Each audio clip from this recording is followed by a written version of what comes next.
Welcome to another episode of the Ask Amity show. Today we're going to talk about independent contractors. So are you a business owner who's wondering whether your employee should be classified as an employee or as an independent contractor?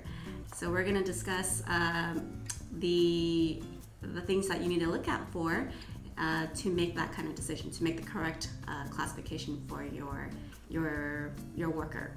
There's a new law, right? Yeah, so this year, this January, there was an Assembly Bill 5 that came up with what's called the ABC test to determine if your worker is indeed an independent contractor. So we need to be very careful when we classify independent contractors. We don't want to get involved in any misclassification lawsuits. So the three-part test, like Jen said, there's the AB test. The first criteria is you need to figure out how much control you have of your team member. So if you have too much control, then they'll be classified as an employee. And so what does too much control mean? For example, let's take a plumber. If you hire a plumber, it's easy to say that they are an independent contractor because they have their own hours, right? They do things their own way. They don't take direction from you. They're not going to say, hey, how do I change your toilet? No, they know how to do it, Yeah. right? And so things like hours, direction, location, independent contractors are generally working in their own home or in their own office. And so if you have an employee that's with you 9 to 5 and you're telling them what to do in your office, and that would potentially be classified as an employee. So the first factor is control. Yeah, and the second factor is that it has to be pretty much outside the course of your normal business.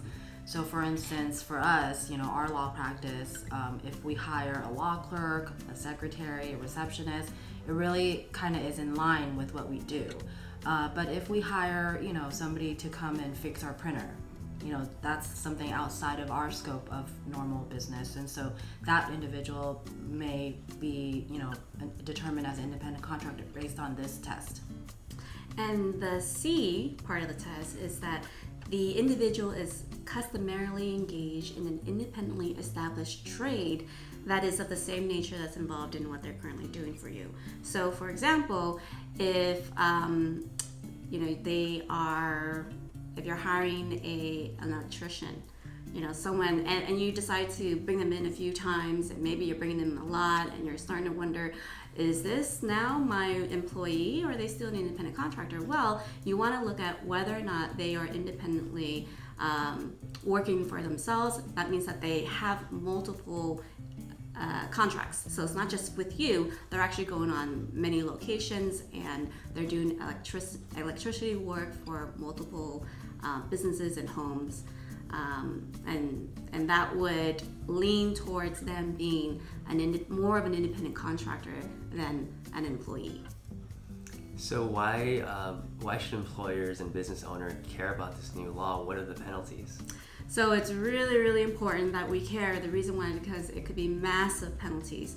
The penalty would be basically what they would have earned if they were classified correctly.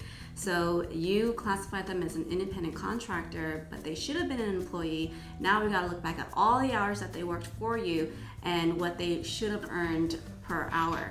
And that includes overtime hours, double time hours, if any of those things apply. And that could go back 4 years if you had misclassified them the entire duration that they're with you.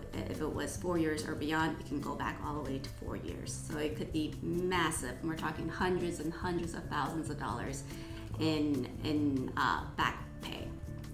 Yeah, so it's really, really important that you really look into your staff, your team at work, and make sure that you are classifying them correctly.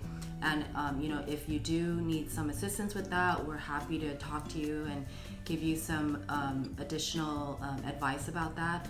And it really is on a case-by-case basis. So we would be happy to talk to you and maybe come up with certain solutions that you can avoid these really, really significant penalties.